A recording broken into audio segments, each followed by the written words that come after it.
Welcome to the Magellan Podcast, Navigating Education in the 21st Century. This podcast brings the expertise of Magellan Learning Solutions to the biggest questions and issues in higher education. It is produced and directed by Adam Reich, podcast theme written and recorded by Wayne Patton, and it features Magellan partners Wayne Patton, Aaron Traphagen, and Emily Heddy. No one likes to refer to higher education as a machine or a factory, though it is true that many major players in the higher ed sphere have a great number of machine-like processes in place. These help them to recruit and enroll students, identify students who may not retain, and increase efficiency in many areas of campus operations. What does it mean when a university embraces its machine-like qualities? Join us for a discussion. Hello, and welcome back to another episode of the Magellan Podcast. This is episode 3 of our 5-part series on leadership in higher education. This week, we're going to be talking about the metaphor of higher education as a machine. Joining me, as always, is Drs. Wayne Patton and Emily Heddy. How are you all today? Doing well, Aaron. How are you? Doing great, Aaron. As I like to say, I'm living the dream, and nightmares are dreams too. But sorry. So as we've done each week, I'd love to start, Emily, if you could just give us a quick overview of how we got into this conversation before we jump into it and why we're looking at these metaphors. Yeah, so we were working on getting our leadership team at Magellan trained up in the sorts of things they need to know when they go work with people on other campuses. Client institutions. And as part of this, we realized you can't really do leadership on any particular campus if you can't read campus culture very well, if you can't read the context. So we wanted to give our team some tools to get a really quick read on how campuses are functioning, because that'll help them work with folks more effectively. It'll help bring about changes that they're wanting, or else they wouldn't have reached out to Magellan to help them make, in a way that's efficient, that's effective, and that will stick. So that's really where this all came from. Well, I appreciate that. And so as I pointed out earlier, this week we're going to talk about higher ed as a machine, which may be a difficult thought for people to approach, but as we've said in the past, I think each of these metaphors has value to evaluate your system in these ways. So let's just start by talking about what are some of the machine-like elements in higher ed. Yeah, it sounds a little scary. I think you're right, because we don't want to feel like, when we have our sweet little 16-year-olds who are applying to college, that they're going to go off and be sort of built like a car on an assembly line. And sometimes that's how this comes off. But any campus has certain elements, like you said, Aaron, that do work like machines. I don't imagine, for instance, that a financial aid operation could be efficient at all in packaging every student who applies and is accepted to the university if it didn't have workflows and processes and ways that things get done in a semi-automated fashion sometimes. Same thing happens with processes like course registration. IT is often a series of machines on machines on machines. Now, this gets, I think, where people start getting concerned about this is when the academic side starts to run in a machine-like way, or when student experience starts to get governed by analytics as much as by maybe people making decisions in a room together. So I think that's where our guts start to feel a little funny about the machinery of higher ed, but it's there. It's lots of places.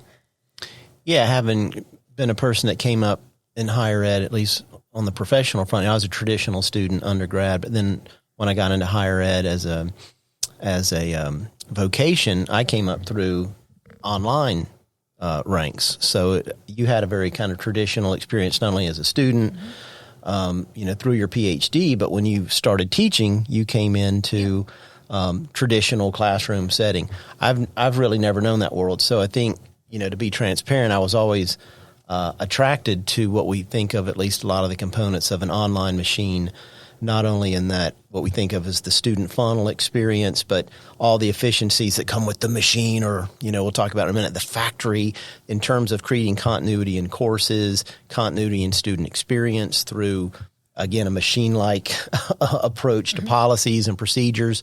Because, on the positive side, we're trying to do all these things to protect and cradle a student at a distance who doesn't have, say, all the support that they perhaps would have as being a traditional student. So in a way, it's seen.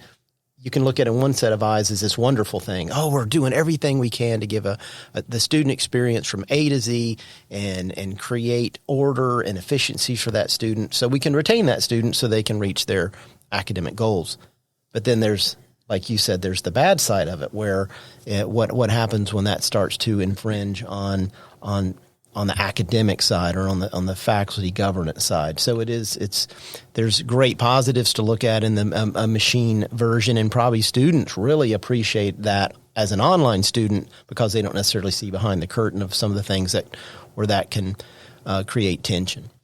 Yeah, and it's that kind of balance of talking about those different things, because like we talked about with culture, sometimes you can just say a thing, and it brings a whole bunch of meaning, right? So anybody who's an academic or an educator, they don't like the idea of would immediately, if we hadn't had these conversations, bring to mind this idea of just programming in the right information to these students so they can exactly regurgitate it, which is not a very holistic thought about what education and learning is. And I think when we talk about, the machine of it, it is all those things we're talking about. It's how do we take the things that are, kind of processes that aren't as related, but going back to cognitive load, maybe if we build that part of the machinery well, it simply means the student can focus and maximize the amount of attention they have on that learning part, I don't know. So. Yeah, I mean, if I think about places maybe outside higher ed that run by machine-like logic, but that do it really well, and I know Disney's a controversial example. I hear it's not as good as it used to be. Don't do anything bad to me for saying that if you're a Disney lover. But everything is programmed at Disney, absolutely everything. But the idea is to program so that people have room for an individual experience. The idea isn't to program exactly what that experience looks like, if that makes sense. So again, with higher ed, right, what we want to be doing with the machine-like elements, if we're doing it right, and that's not easy. It's not easy to do it right because any campus has all kinds of students with all kinds of diverse needs that all can't be programmed for in exactly the same fashion, right? But if we do it right, what we're doing is simply clearing out space, like you said, Aaron, for that student to learn. So they don't have to spend their time on the things that really could be automated or that could be done, that could be brought before them by a series of processes that are largely invisible to them. Mm-hmm. So, for example, just to take a really, really simple example, you can have a lot of student success analytics running in the background, and students don't need to know about it.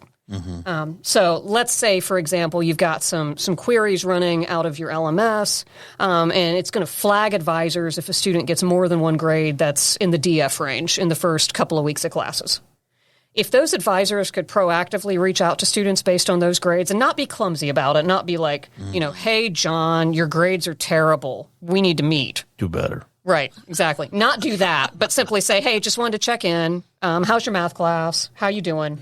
That feels to that student like a personal touch, and it will probably be more effective than telling students 15 times, you need to go make an appointment with your advisor. Yeah, and I think data is a great place to talk about it. So from the faculty perspective, right, and something we see, and it doesn't matter if you're residential, traditional, or online, student feedback. So the student end-of-course type surveys are often an area of difficulty for faculty, especially if they are treated in an overly machine-like way. So, students get a chance to kind of respond.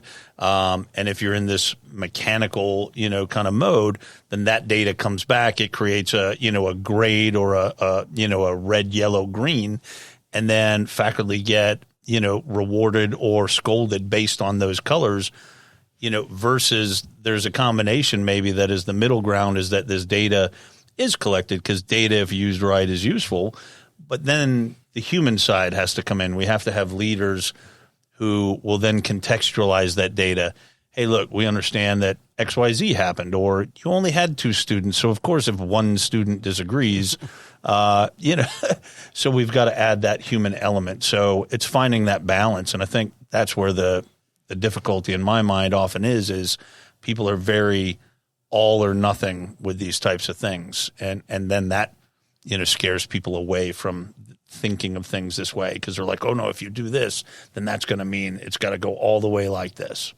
And you know, part of what we do at Magellan is we'll work with a client institution and come in and they'll ask us to do, or either we'll do as part of the front end part of a large project where we're going to come help them with their online program. We'll do an assessment.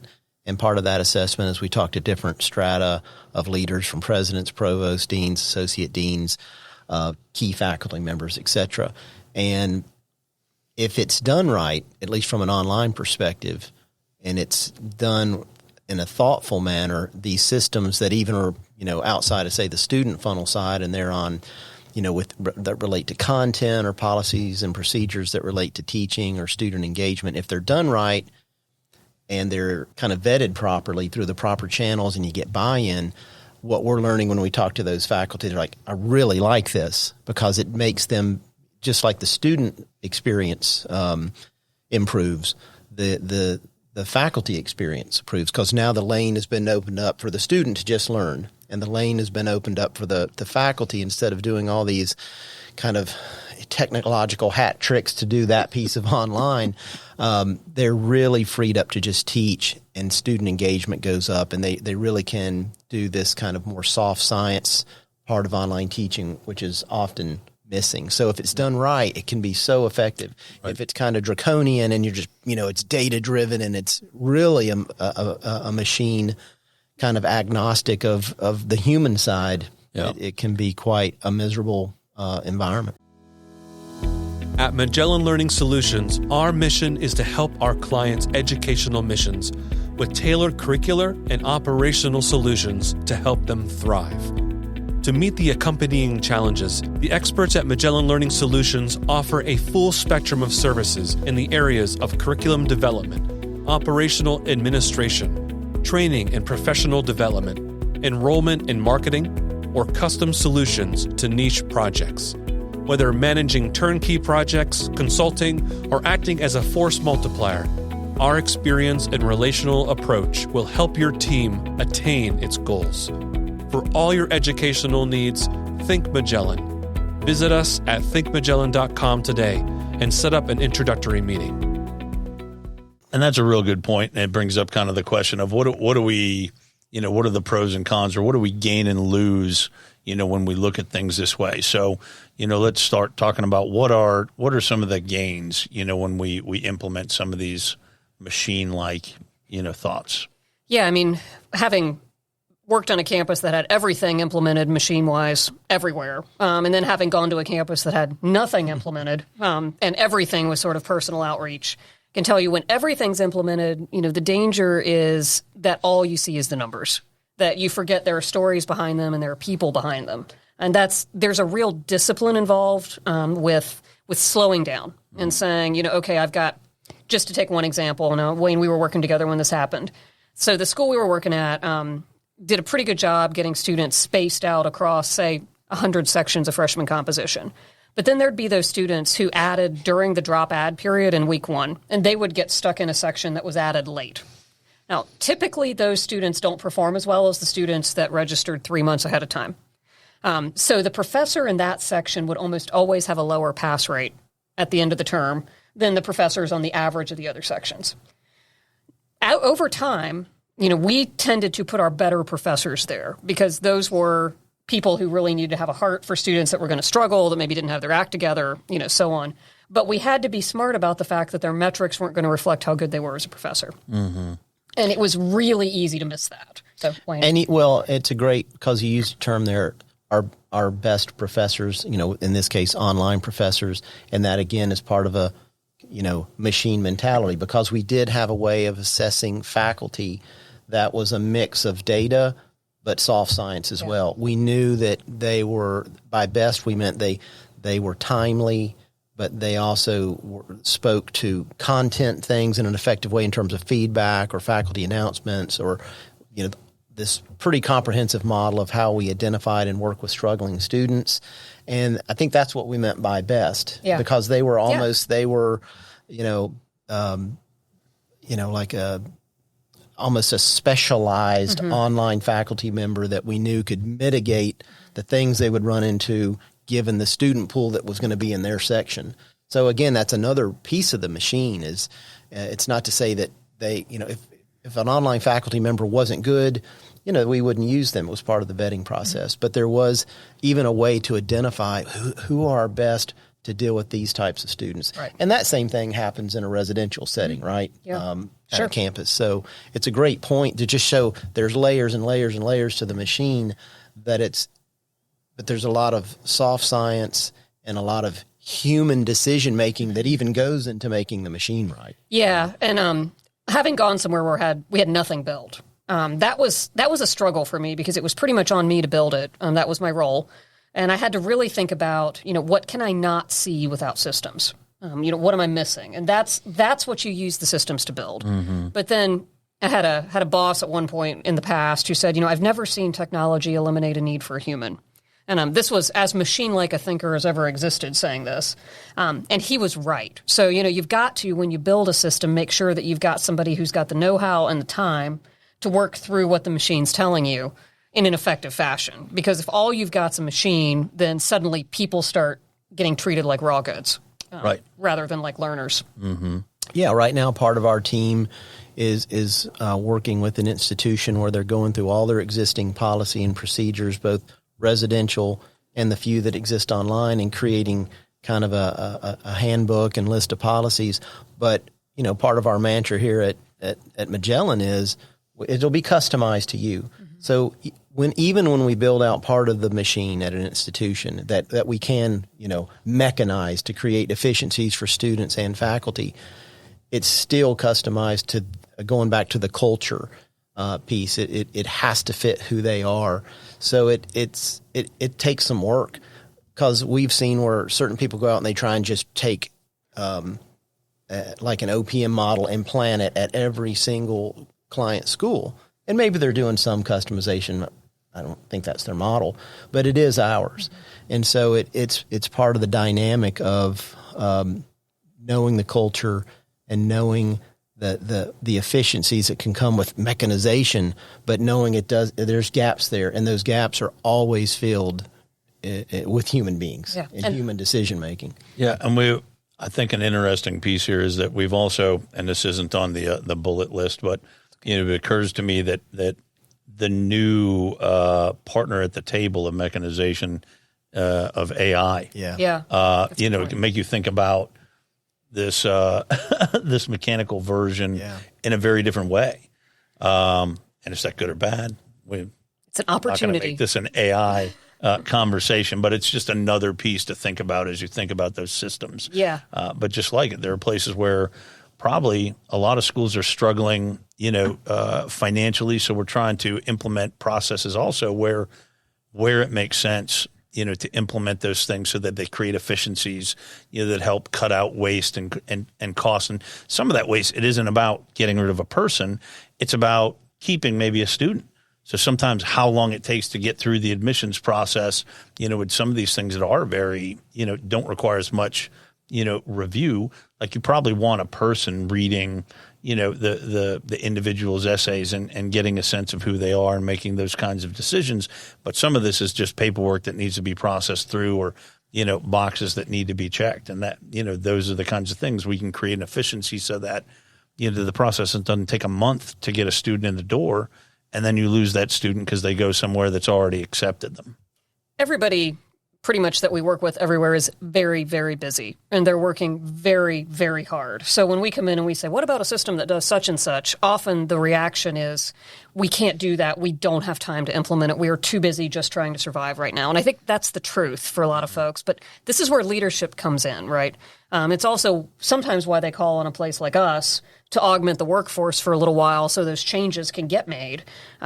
Leaders need to sometimes make that hard decision that's driven not by the machine, but by core values, by the institutional priorities, by a strategic plan that's looking maybe not 5 years in the future, but maybe 25 years in the future. Mm-hmm. And say, if we don't build for this, and we need to invest the time and the money in this today, we're going to be in deep trouble.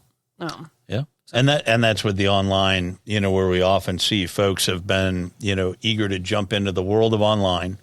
They jump in at that moment, the way that they do traditional. and they're not thinking of, and that time frame gets compressed and online. So it doesn't need to be 20 years down the road, 5 years down the road, if you haven't thought about how to function that at scale or what you want your scale to be.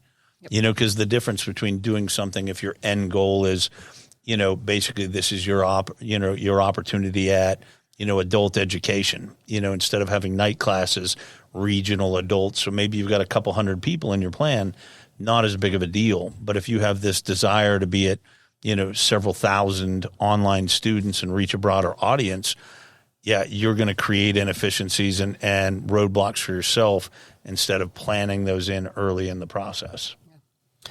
And some stories out there, and we've, reached out to leaders at various institutions that have made it very clear they're not online. They're never going to go online. And that, as leaders, they've made that decision. And so but they still have some machinery in motion for their, like to Emily's point, there's still things that they still want to have a efficient student experience in terms of how they recruit and reach out, and if there's a campus visit, all of that also has, so it's there. But the thing behind it, and I think it's very much our philosophy.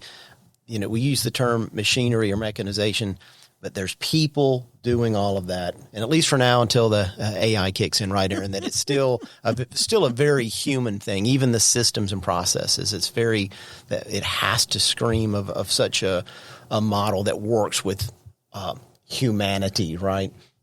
Yeah, and as much as we can, I think, normalize certain mechanistic elements, even on the most traditional residential campuses, I think the better. Yep. I think your average, I can't remember the number, but your average higher ed administrator is like 47 to 57 years old, somewhere in that range. So, we're on the young end, 25 years older than the oldest undergraduates. Chances are the experience we would plan if we just met with each other in a room and conferenced is not what students want. So some things like routine surveys, market research, other things that are largely mechanized processes can really help us just do our jobs better. Absolutely. And so I guess the job, of a leader in those spaces too, to implement those things is you've kind of got to create a space where people feel safe, right? If the communication's not good, if people don't understand why a system's being or how a system's being implemented, that's going to create frustration and anxiety and potential problems. But I think if we communicate well, we try to create as much buy-in as possible with where we're going and show the shared, where it helps achieve the values and goals. We're not diverging from what we believe in. We're simply, actually trying to give you more time and ability to focus on those things by taking off all the ancillary work that can be more machine-like. Yeah, to bring it home and beat it to death, a client mentioned this week, I could still keep going down to the creek with 2 buckets to get water, or we could run plumbing. It's silly, but in that particular case, nothing's gonna, maybe the bucket industry may suffer, but nonetheless, it's a more efficient way to create a pipeline of water into your home.